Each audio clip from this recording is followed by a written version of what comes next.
course, we're going live on that note. Hello, everybody. Welcome on in. It's good to see you. We hope you're doing really well. We hope you're doing really great. Welcome to another episode of TTRPG with us. I'm Jenna O'Malley. You're that way. This is Baka. We're going to be here a little bit, 30 minutes-ish. I have dinner in the oven, so I might have to dip out. Oh, I'm sorry. Did I come in at a bad time to help you with your RPG? I'm sorry. No, it's one of those dishes that it takes a long time to make. I just need to rotate it so it doesn't get a hot spot. That's fair. Yeah. I know. I know very little about cooking, but I do know that when you got a rotisserie chicken, you got a rotisserie chicken, I guess. It's kind of one of those things of, well, I know it takes about an hour and 20 minutes for this dish to cook. We're going to be live about an hour, so as long as I can, sneak away right quick while he's talking about stuff and just rotate the pan, I figured we were good. So, but I don't know. I also started learning about the butterfly cut, where you just cut a sack of meat in half and you spread it out. And I guess that prevents the need of flips, because I've never had to flip anything after I started doing that. But that's if you're doing whole breast chicken or if they're pre-split. If they're pre-split and you want them more like tenderloin or like chicken tender thickness, a little thinner, or then cut it in half if you want cutlets and stuff. Why are we talking about food? We're supposed to be talking about RPG. This is my fault. Hello, everybody. As Baka's just content to let me ramble. Ah!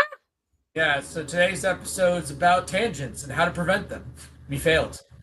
Anyway, all right. So, legitimate concern, but not what we're talking about here. So a couple of updates on my end. I was focusing mostly on skills because I wanted to get some skills going. Are we under 5C, 5D, 5F? I'm trying to remember. We called them talents, I believe. I want to say that's 5F. chapter. I want to say that's chapter 6. Mm-hmm. No, 5F. Okay. All right. So we went over most of the skills that I think we went over most of the skills that I updated last time. I think we stopped around intimidating because I was like, I had a lot to say about intimidating because apparently I just couldn't stop writing about intimidating. We're going to just pick up there. I almost titled this, Why Does Baka Find Things Intimidating? But I didn't think the algorithms would like that. So, about intimidation, sir. Got it. All in RPG speak. Yeah. So, when it comes to intimidating, since there's no charisma attribute in your game based on the rules that I suggested, like basically any type of influential skill or a social skill, if you will, if we decide to categorize it that way, it's totally up to the player to roleplay how convincing their character is. So there's no set stat to say this is how good your character is talking. Instead, I've kind of proposed a system where we gave a skill for each stat, essentially give them a kind of, what do you call it? An approach to a social way to kind of manipulate or kind of guide a social kind of event a certain way based on what video games like Mass Effect, they use the picker wheel has an effect on stuff a little bit. Yeah, it would be similar to the Mass Effect. I think it was the dialogue wheel or whatever. Except not all of them is the clown option. Oh, I'm sorry, the witty option, as it were. But, you could, crack a joke in a way that kind of breaks the ice or kind of gets, people. It's a technique you could still use, even though you're not, like, married to it, like some games like Mass Effect, where you either have to say something witty, something logical, something antagonizing. which are all situations to fluctuate with formal register. There you go. Right. So in tabletop, the coolest thing, my favorite thing about tabletop is you never will run out of options on how to navigate a certain situation, and your players, especially experienced players, will find the most ridiculous, the most audacious ways of making a situation go completely off the rails, and it's up to you to figure out how to make that work. And that's like the most fun I've ever had as a dungeon master, game master, storyteller, whatever you want to call the master of the games, except you can't do dungeon master. That is copyright by Mr. Potato Head. Not doing it. We're not saying it. Even though everybody says it. Even though everyone says it, yes, that's the problem. We're starting to get to how many different ways can you call a fireball before it's simply a fireball? Okay, but when it comes to like spells like that, I know Paizo reclassified a lot of their spells because they were getting away from those iconic Dungeon Dragon spells. I'm just saying, for the terms of the storyteller, like we should probably avoid the term Dungeon Master because that's literally only used for one particular set of rules, and that's Dungeons and Dragons. I think a fireball is just fine if we don't just call it something crazy like ignition or whatever. Or what I was originally proposing, basically all spells would kind of come from a cantrip. Like all fire-based spells, we would just base it off of pyromancy. And that would be the cantrip that you could build fire spells on with enhancements based on the tradition. And fireball would be like changing the area of like the pyromancy spell from a single target, like a firebolt, to a massive explosion. And then you can just call it whatever you want. You could call it exploding sphere. You can call it Din's fire. You can call it the gaze of Osiris, for all I care about. Like whatever you want, I don't care. It's like right. So circling back then to intimidating. Oh yeah. So basically, this is the kind of the vague threats, the basically anything that starts the phrase "it is in your best interest," should probably be considered intimidating. When you're trying to convince someone, with like a thinly veiled or even a thickly veiled threat of something, and that should be opposed, I believe, either by either an opposing intimidating check, because people who are intimidating or at least likely to be intimidated, the willpower defense test, I think, can also be used against it, or I think even an attack roll, because if you're pretty good at fighting, you're least likely to be like pushed around. Like, now see here, I got this big fat sword on my back, and I don't take that kind of trash, stuff like that. Let's see. A character could be demoralized for a minute or so, perhaps lose an action on their next turn from the audacity of your character's comments. Like, how dare you, sir? Especially in court moments, that'll be effective.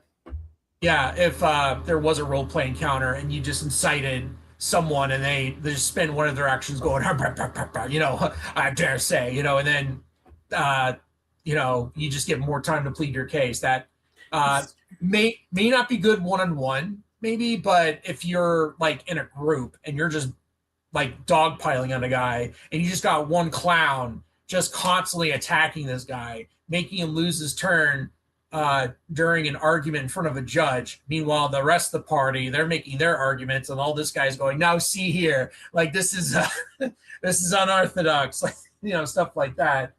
Right. Let's see. And then I bounced around a lot with these skills because I filled out ones that I know we had questions about before. Let's see. I did go down to investigating, which I believe should default to acuity, because that's the brainy bits. That's like this probably would be considered like a knowledge skill. And I filled out a couple other like perception-based skills. And I know D&D has a problem separating investigate and perception. Like it's like, how do you separate the two? And this is what I'm doing. Basically, listening, smelling, spotting, those are all to find the clues. And then investigating is like, okay, I have these clues. What do they mean? You try to glean knowledge from whatever evidence you've gotten. Let's see, investigate also allows you to make sense of clues that you find, derive meaning from them, or at least observe details that have been overlooked or missed by previous observations. Players are allowed to make assumptions. So here's some metagame here. Players are allowed to make assumptions, but those assumptions would have to be filtered through the use of this skill to see if those assumptions either make sense, do not fit, or need more context to confirm. So any knowledge that your players think they have, they're like, I think this is what's happening. They would use investigating to confirm that bias through the storyteller. The storyteller can say, that makes sense, you need more information, or no, here's why based on what you know. So that could kind of steer them in a certain way and kind of filter out like the dreaded metagaming, because we might have some super sleuths, those people that do nothing but sit at home and read Sherlock Holmes and all those other mystery noir novels, and they know all the tropes, they know all the whodunits kind of archetypes, and then they're also going to be your best friends, because they're going to give you some really cool advice. They're going to give you some really cool ideas that you should write down, because if they say something that sounds great, it's like, ooh, that would be cool if that were true, pivot. And then when it happens, they're like, I knew it. And they'll talk about your game for years. Because speaking from experience, no, not at all. There aren't stories all of us have heard like 10 times. No, not at all. I mean, and that does happen too. But I'm just saying, if you need to pivot because one of your players comes up with a better idea than what you had, they'll never know unless you tell them. It's like, oh yeah, I pivoted so hard. This goes into how good of a director, stage manager, and actor are you as the game master and storyteller, for sure. I should have gone to drama. I don't know why I never did. Like, well, like, no, you kind of did. You went to animation school. Yeah, for one day. It counts. Dang it. Anyway, I made a claymation with another group. That was kind of fun. But anyway, you did more than me. I mean, fair. All right, so I tried to come up with some rules for sound traveling and with listening. So allowing characters to hear more than normal sounds of the ancient world. Characters can use sneaking as opposed by listening, and anything that is between the source of the sound could block certain sounds. Like every 4 meters, the DC of detecting a certain sound increases by 1. Any doors the sound must travel through increase the DC by 5. I guess I should put if they're closed, like open doors, I guess wouldn't. So, given the architecture of the era, ancient Egypt, this is going to cause some interesting kerfuffles because hallways are tiny. Right. And then solid walls would be like 10. So it'd be a lot harder to hear sound through a solid wall. They would probably have to the sound would probably have to travel around the wall unless it was a really long wall. But, and then of course, if a character's sleeping, they receive double disadvantage to listening checks, but any loud disruptive sounds might waking them. So that could be the rules for if you're asleep, you roll 2 extra dice and you drop the 2 lowest because you're sleeping. And then, of course, I guess some light sleepers, I guess, might only get 1 disadvantage dice. And then we could have a disadvantage where they're deep sleepers and we'll probably give them triple disadvantage. So they're like, nope, they're gone. And then I skipped a bunch of these skills because I was getting to the ones we talked about last time, like smelling. Like, what about if I smell a smelly smell that smells smelly? And boy, howdy, did I really dig deep. Did you call the rocks? I called the rock. I asked him what he was cooking. And he told me none of your business. And how did you get this number? Okay, Ludo. Wow. I'm like, wow, you know what, Ludo. Anyway, so not all characters have a strong sense of smell. I think only humans don't, I think, in your rules. And may only access this talent if they have a strong sense of smell. Being able to detect the presence of smell is a lot easier than narrowing down where the source is coming from and following a trail that a scent leaves. And then I go into a whole spiel about smells. Detective presence or absence of a smell usually does not take an action. So basically, I was thinking that when it comes to passive perception, everyone gets like one free one each round to see if they notice something, either by sight, smell, or hearing. But then they can spend their actions to like look closer, maybe adjust their glasses, like press their ear against the door or something of that nature, or just give a good whiff. Like, what's that smell? Just give a good sniffer. Let's see. Detect the presence doesn't take an action, but trying to find the source or follow a source does. So, okay, detecting the sense of a smell. I smell something. That's for free. Okay, where's it coming from? Make a roll. And then, just kind of sniff in the air for at least a few seconds. Other sources of sense can overpower a particular scent a character is trying to find or locate. Generally, a scent is considered overpowering. The DC to detect it is lowered by 5 or more. Otherwise, the spells combined. This is what happens when you have a wizard proofread your work.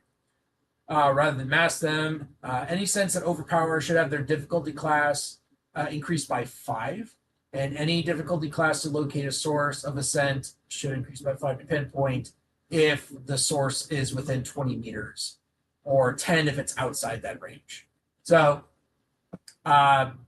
it gets harder to find the source of a smell when it's not close by, because you're like, okay, it's not around here, but you could follow the trail. And then that's all you get is you could follow the trail where the source is. And then, of course, I made a little table based on how long the smell lingers, increase the DC. And then I made rules for cleaning the smells. So using supplies to clean an area can move the lingering state, to change the time of the table. When water cuts the time in half for the DC increase. So instead of a day, a week, a month, it becomes like 12 hours, 3.5 days, 2 weeks, like something like that. Using both soap and water increases the DC, increases the step by 1 on the table. So it cuts the time in half. And then you go up 1 extra space on the table, basically. Downside is soap is that it can be detected by smell. So if you use soap and water, then someone's going to be like, oh, someone used soap here. I wonder why. And then for example, say someone attempted to clean the scent of blood from a crime scene with soap and water. After 4 days, the blood scent would increase by 15, but the soap would only increase by 5 because they'd never cleaned the scent of the soap. Our vampires are going to love this. Oh, God, yeah. Stepping into the room, the DC to detect the presence of the soap of a character with this talent would be around 5. This is an estimate. You can always change the DCs within a few steps based on certain factors. The presence of the blood is going to be around 15. So it's going to be plus 15 from the lingering, plus 5 from being overpowered by the soap. Pinpointing the soap to the original from one area on the floor in a rough circle while in the room is a 10. Confirming that it was used to clear up the pool of blood is going to be 20. So it's giving examples of how that situation would play out. Like if your players walked into a room and there was a blood spill 4 days ago, someone trying to clean with soap and water. Let's see. Funny enough, the DC to detect the smell of a dead body from the path used to dispose of the body would probably still be around a DC 0. But the DC to track the source due to the area being clean would probably more likely lead to the body than the site of the crime. To find the body, the DC would be 5, but the crime scene would be 20.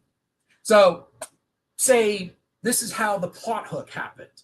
Someone got killed, and your party was hired by the guild to look for this person. They're out and about, and one of their characters with a good sniffer has the scent ability or smelling talent, and Dungeon Master or Storyteller. See, I did it again. Storyteller makes a secret check for him because you probably make this roll in secret, so they don't know like what's going on. And then Storyteller's like, okay, yeah. So Sparky, you start to sense like the faint smell of death, and he's like, oh, that's a dead body. So let's say they got like a 12, and that's enough to find the source where the body was dumped. Not high enough to find the house that it was killed at. So they follow the trail, they find the dead body, and then they start collecting evidence. And then maybe they find out, this guy was visiting this noble or whatever, and that's the noble's house that he was killed in. They go in there, he starts sniffing around, sniffaroo, gets 17. That's enough to pinpoint that the smell is stronger in like one of the rooms. Or at least, let's see, 17. 17 smells soap. It's like, something smells really, really clean in this room. Yeah, why do I smell bleach? Yeah, but why do I smell bleach? And it's like, why do I smell camel pee? Because I think that's what bleach was made from back then.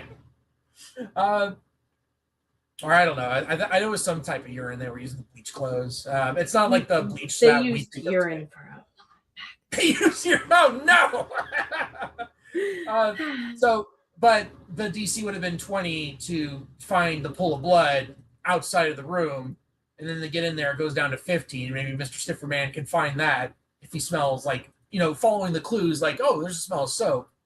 And then continues. I don't know if there's scentless soaps in ancient Egypt. I'm thinking not, but I imagine the soap. They were quite enamored of showing wealth through certain scents being used, to be fair. Yeah, so I was just saying, if scentless soap were to be invented, that it would less likely overpower the scents that they're supposed to be covering up because they don't have a scent, but they're harder to detect.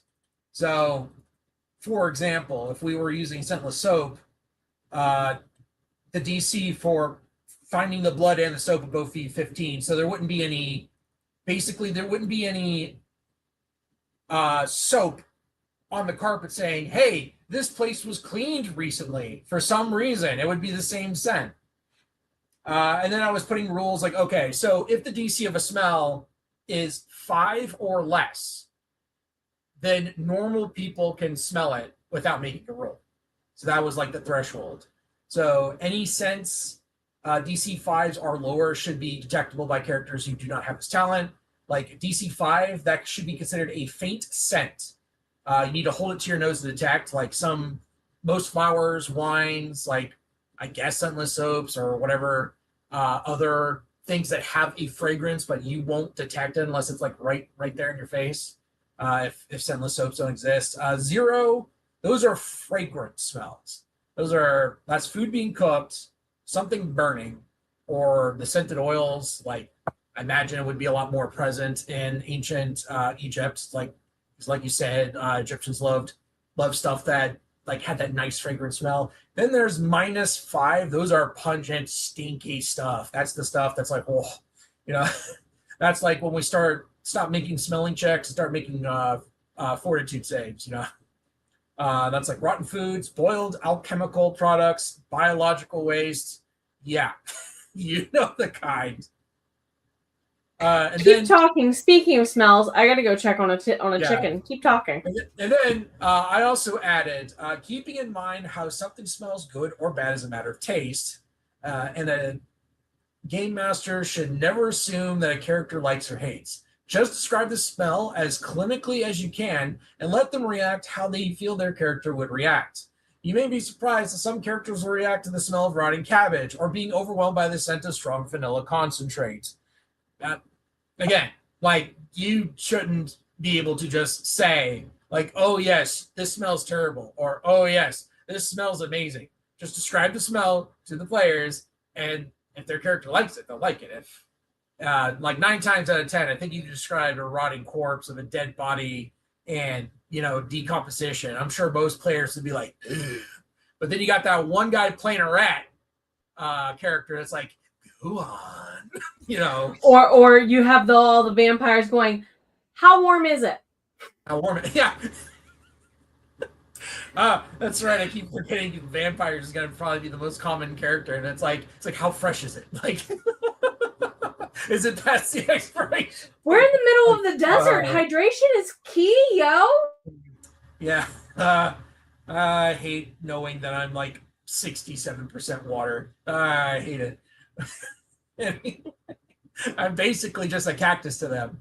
All right, so the next skill is spotting, which I know I kind of went deep in the reeds on the spotting.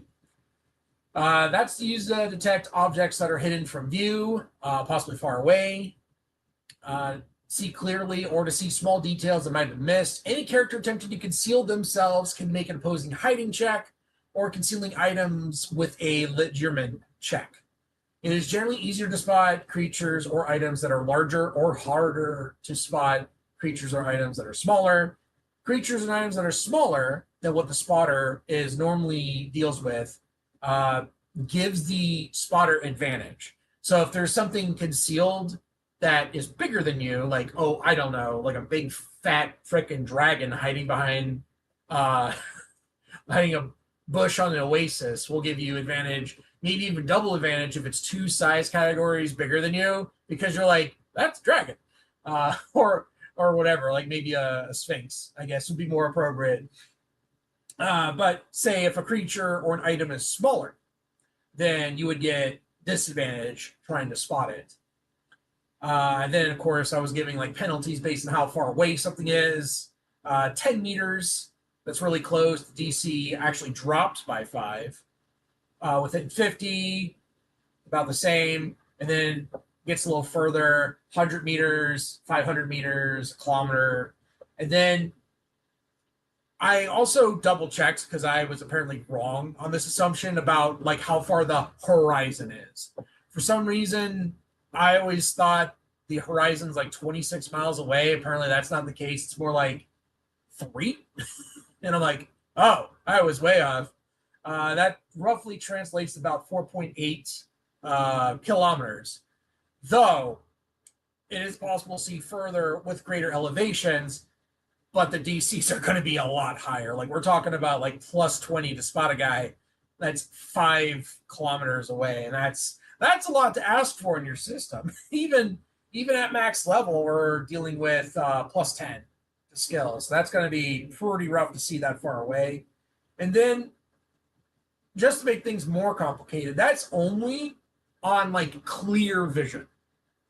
If there's anything in the way, then it goes to a different system where basically every 4 meters worth of an obstruction, it's plus 1 to the DC, and then you compare the two, like how far they are, how much obstructions they are, and then you take the higher penalty. And of course, if they're behind a solid wall, forget it. If the hidden thing is invisible, forget it. You're not going to see it, though. You could try to come up with other evidence of where they are. Like, for example, I think it was like footprints in the ground, churning shapes in the mist, gaps in the water where they're crossing a river. And that would still add somewhere between plus 5, plus 10 to spot them. And then I also came up with indirect fire rolls, because that sounds like fun. Indirect fire, which if you'll join me in the advanced concepts, step 6, because I know we're all over the place today. Direct and indirect attacks.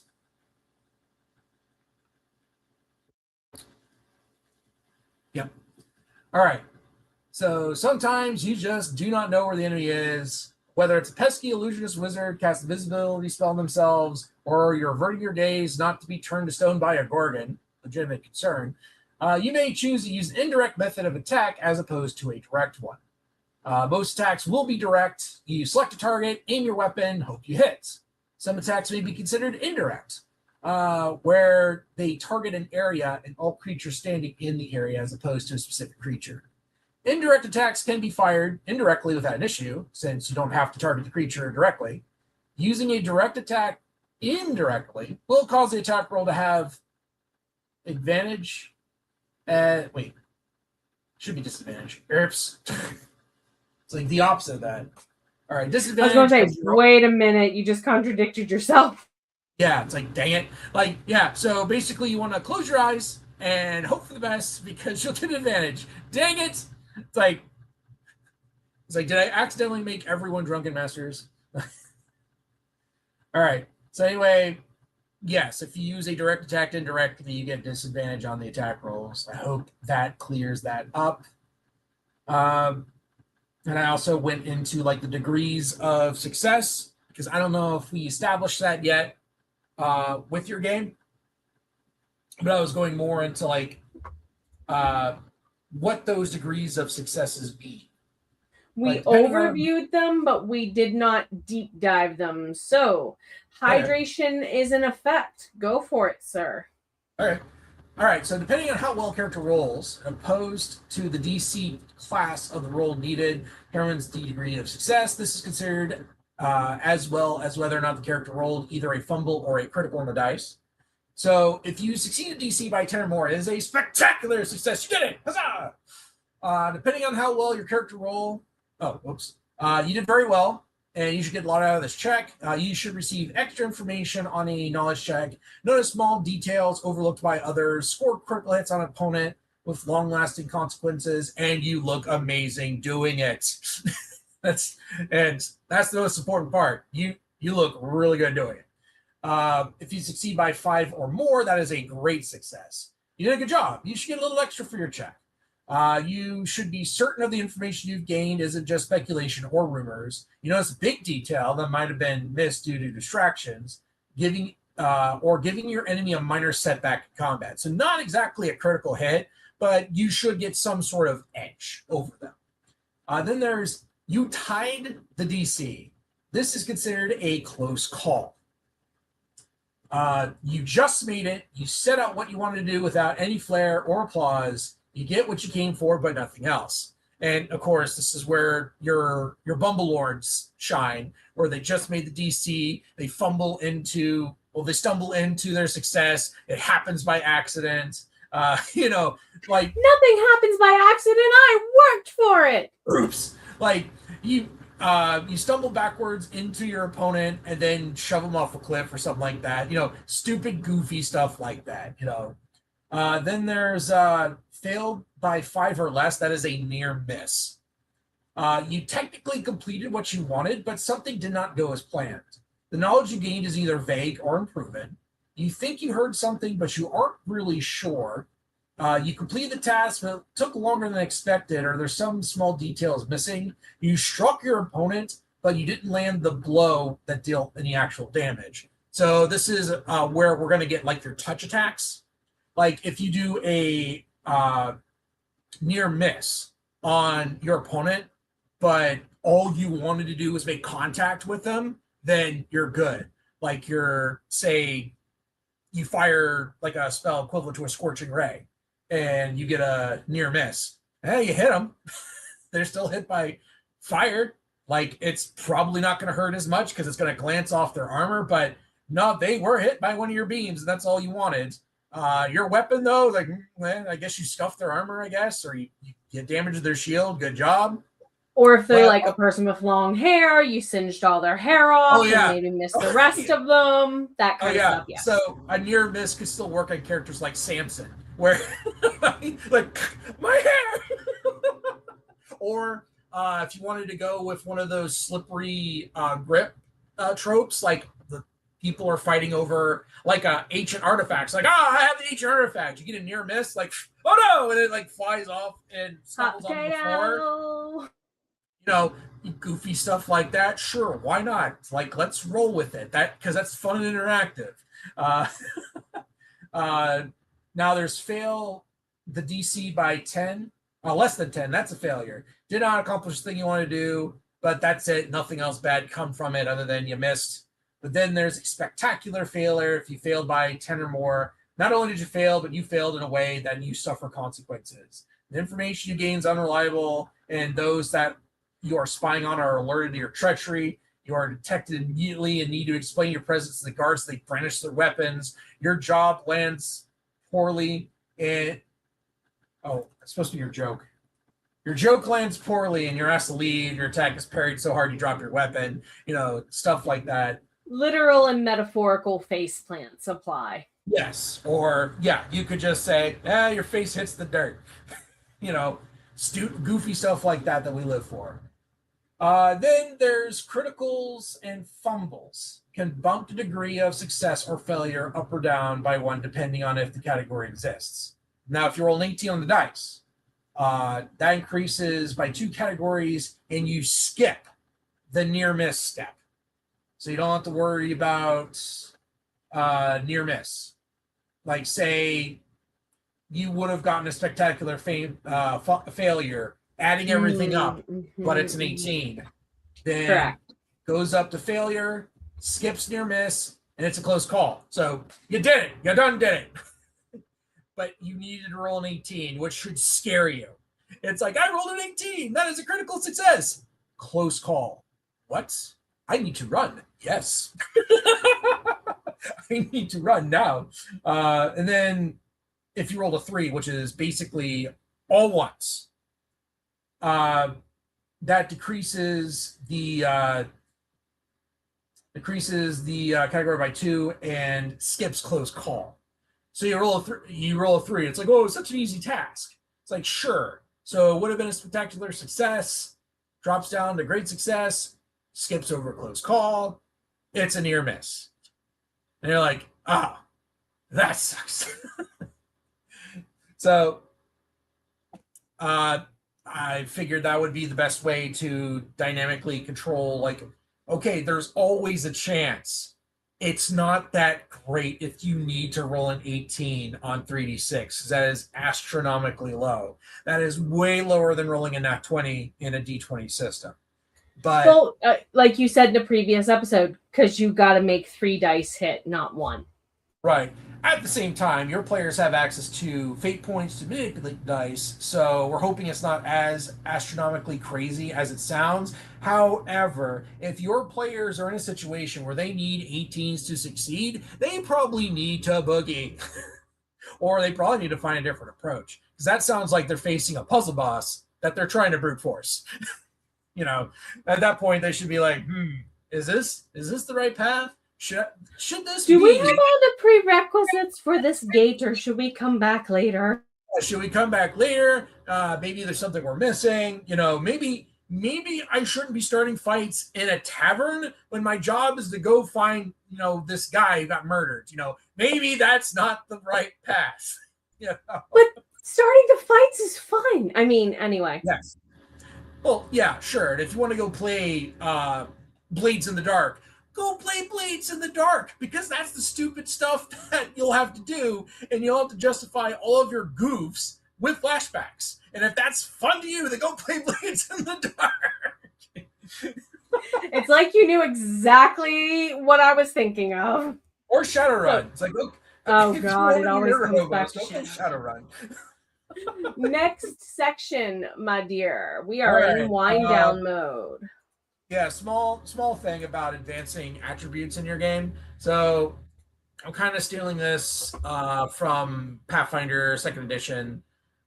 Basically, every 5 levels, we'll give your characters either an option to increase an attribute at lower than +3 by 1, or any attribute +3 or higher, increase it by 1. So kind of gatekeep certain attributes at that point, but still give them the opportunity to get their one attribute as high as possible. That's what I do, or they can round out some of their other attributes that they wish were a little bit higher.